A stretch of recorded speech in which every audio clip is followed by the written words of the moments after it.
So what's up guys, welcome to my YouTube channel, AC47 TV at your service.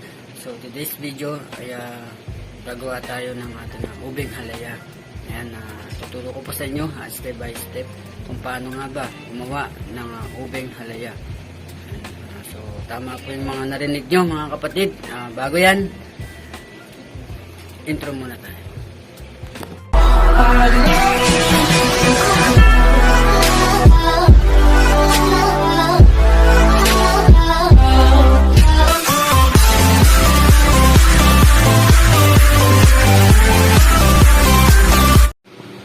So ayan mga ka-AC, ito yun yung ating mga ingredients, no? So isa-isayin natin. So meron tayong gata, ayan, dalawang supot na gata worth of 30 pesos. So meron tayo nito yung tawagin nila yung panghugas. So meron tayo ditong ube. So ube na puro yun mga kapatid. So, ayan. Kita nyo. So meron tayo ditong sukal. Meron tayo ditong condense. Meron tayong evaporator. Evaporada. Tapos meron tayong vanilla. Yan. Pampabango. So meron tayong pampakulay. Dagdag yan, kulay dito sa ating ube. So yung iba, ito lang yung ginagamit nila. Pero ginagamit nila dito is yung puting kamuting.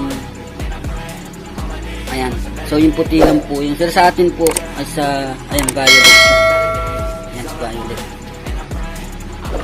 So ayan po yung mga gagamitin natin mga ka-Easynatics. Okay, proceed na tayo. A few moments later. So ayan mga ka-Easy,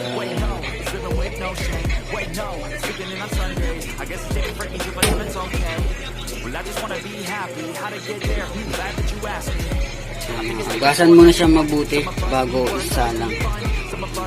Tapos ngayon papakuluin na natin siya. So yun guys, mga ka-Easy, so ganito po ang pag-check niyan kung okay na yung ating ube. Sukin nyo ng tinidor. So pag natusok na yan, okay na yan. Pwede na! Ito na yung ating ube. So babalatan natin yan at gagadarin natin yung pinong-pino. Ayan. A few moments later. So ito na yung ating ube. Pinakulo natin siya. Nilinis, pinakulo. Tapos tamang lambot lang. Yung pinakita ko kanina. Pagtusok ng tinidor, so okay na. Then, tsaka natin balatan kasi yun yung Makati na balat. Make sure lang na walang may iwang ugat. Ngayon, magagadgad na tayo mga ka-Easy. Save me, and honestly I'm not really sure I want saving. I like to be my own worst enemy. There's no risk if you don't try at anything, so I'ma just keep buying everything. See you in the next life, have to be a better me. I don't think that my head's on straight. Gotta flip it and grip it and go and get an x-ray.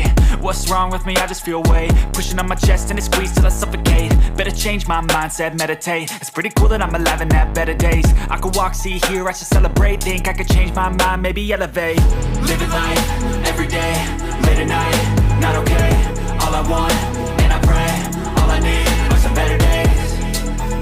Yeah, all I need are some better days. Cause all I want, and I pray, I believe in the better days. I'm kinda stuck between a rock and a hard place. Do I work hard or live at my pace? You're only young once, yeah that's all great, but I also want a future where I'm okay. Living life is doing lots of cocaine. Wait no, it's living with no shame. Wait no, it's sleeping in on Sundays. I guess it's different for each of us and that's okay. Well I just wanna be happy, how to get there? Glad that you asked me. I think it's different for everyone. Some of us need work, others need fun. Some of us need purpose to overcome. But try to do what you love when it's said and done. Cause there's so many differences in each of us. Trust your gut, it can show you what you want. Living life, every day, late at night, not okay. All I want, and I pray, all I need are some better days.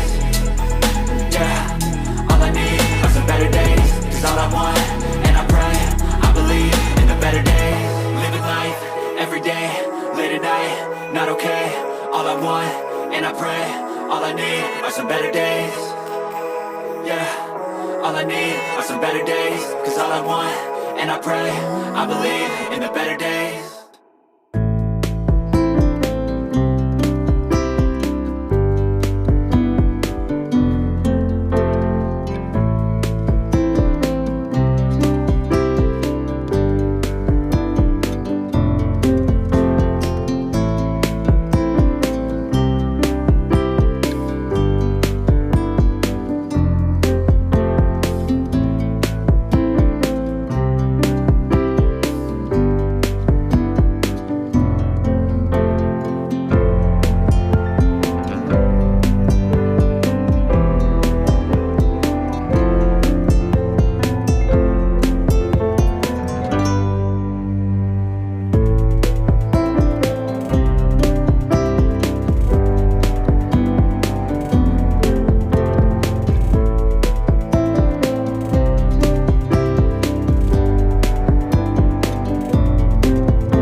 A few moments later.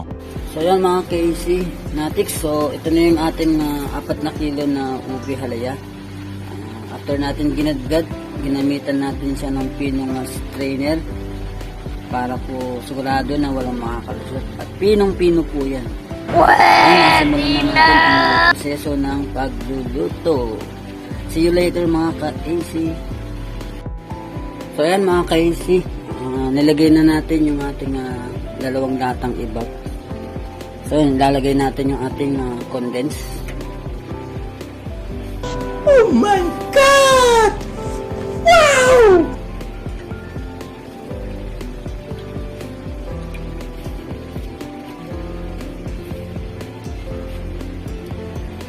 Kayo rin natin to. So yan guys, dyan na natin ng sugar. Kalahati nito.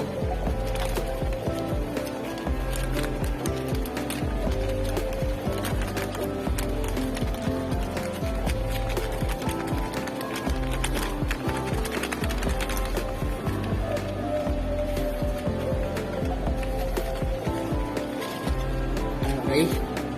Next.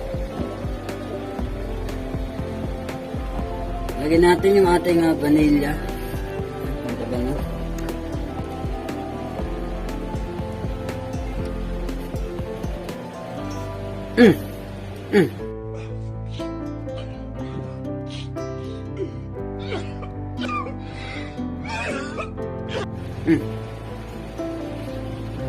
Ayan, piniga na natin ang kay Synaptics. Ayan, sindihan na natin. Fire. Gunggong! Barinig kita sa mukha eh! Then, saka natin siyang haluin. Ako'y mahututuwa na. Tama na, nahihilo na ako. Tama na. So, ito na yung ating condense. No? Sinaig na natin. So, sayang din kasi. May makukuha pa tayong mga rati-rati. Mga rati-rati yan. Tira-tira.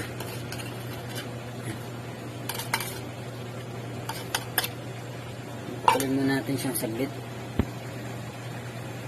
So, yan mga kaisi. Lagay na natin yung ating ube halaya.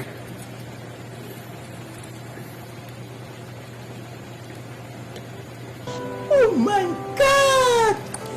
Wow!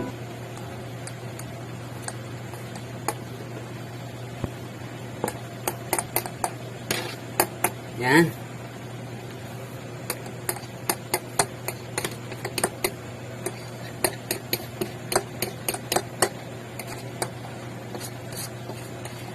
Yan, saka natin siya haluin. At dudurugin ng pino-pino. Pag-iwalay natin siya. What the fuck? Saka natin lagyan ng pampakulay. So, yan mga kaisi. Lagay natin yung ating gata.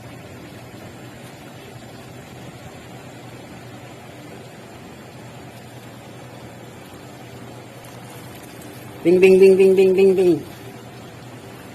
Gunggong! Barinig kita sa mukha eh!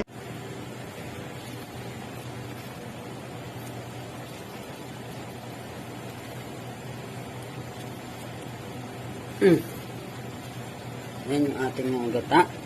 Then, haluin natin. So, yan mga kaisi. Lagyan na natin yung ating pampakulay ng ube. Food coloring kung tawagin. So, yan na po yung magiging kulay niya. So, pagkatapos po natin siyang haluin, yan, may kulay po siya. So, dapat pantay po siya mga ka-Synaptics.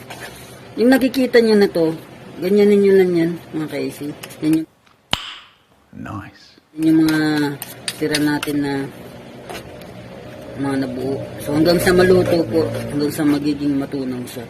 So, make sure na pantay po lahat. So, yan lang po muna mga ka-Synaptics. So, see you later. A few moments later. So, ayan mga ka-easy.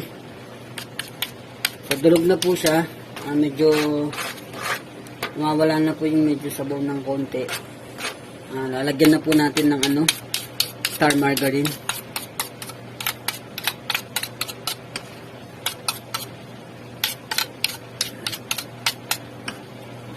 Lagyan po natin siya ng star margarine para po hindi siya didikit. So, yun po yung sekreto ng ating ube mga kaisi natin. Pwede na!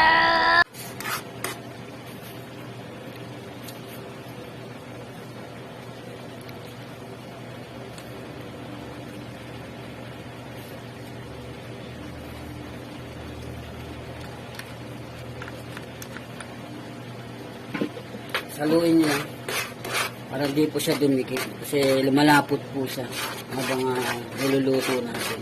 So, hintayin natin siyang hanggang parang bulkan baga Listen, look, and listen, and learn. na nagpa-pop siyang ganun. May kulo-kulo siya. So, yun yung hudyat na pwede na siyang hanguin sa apoy or pwede na natin hanguin. So, yun nga.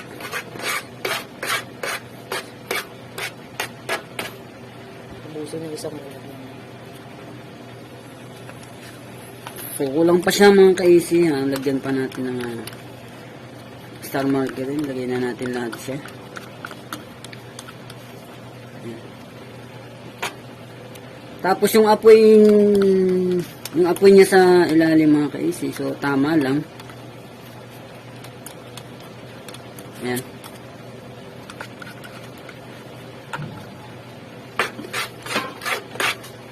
dapat yung apoy mo is tama lang para hindi ka masunugan. Kasi para po siyang malagkit to.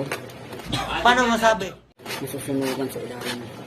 So, haluin mo lang siya ng haluin.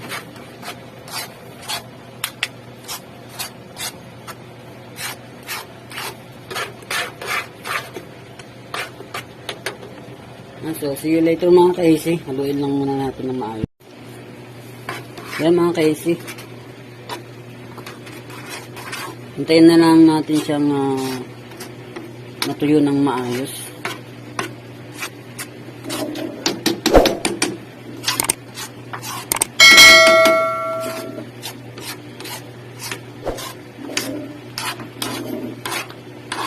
Medyo lumalapot na siya pagka hinahalo. Nakikita nyo to, dapat yung parang may gumaganon na kumukulo, parang sa bulkan. Gunggong! Barinig kita sa mukha eh! So yun yung udyat na okay na yung ating ube halaya. At papalamigin at ilagay sa ating lanyerang microwavable. Alright. So yan mga ka-AC, yung sinasabi ko nga nagbubulkan-bulkan na. So yan What? What the fuck? Damn! Hanguin na natin siya. Haluin lang natin siya. Tapos hahanguin na natin.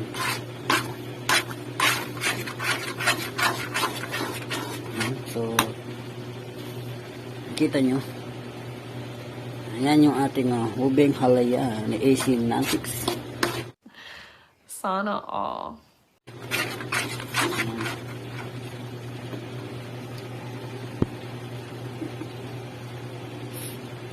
Mahirap gawin mga ka-AC. Matarabaho. Nakita nyo naman. Simula umpisa hanggang matapos yung ating pagluluto. No?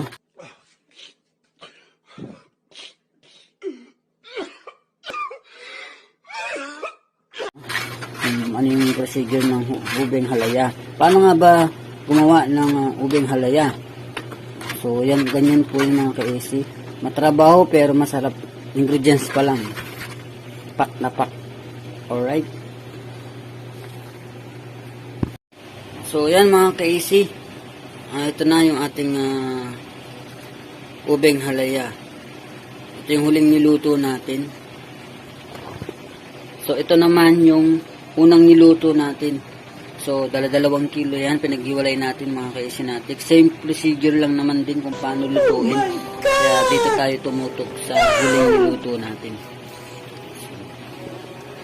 Ayan. Nasa sa inyo naman mga ka-AC kung anong tamis. Yan, depende kasi sa akin kasi is tamang tamis lang. Ayan, maraming salamat po mga kapatid sa mga walang sawang suporta sa inyong lahat. So ayan mga ka-AC, maraming salamat po sa pagsama ngayong araw na to. So today is December 30. So inuna na natin yung ating ubeng halaya. Ayan, para hindi na tayo mangangaragpat, marami pa tayong next na gagawin. So maraming salamat sa pagsama ngayong araw na to. So AC47 TV at your service. So ingat mga kapatid and advance Happy New Year sa inyong lahat. And thanks for watching. Bye bye. Ingat. Cut.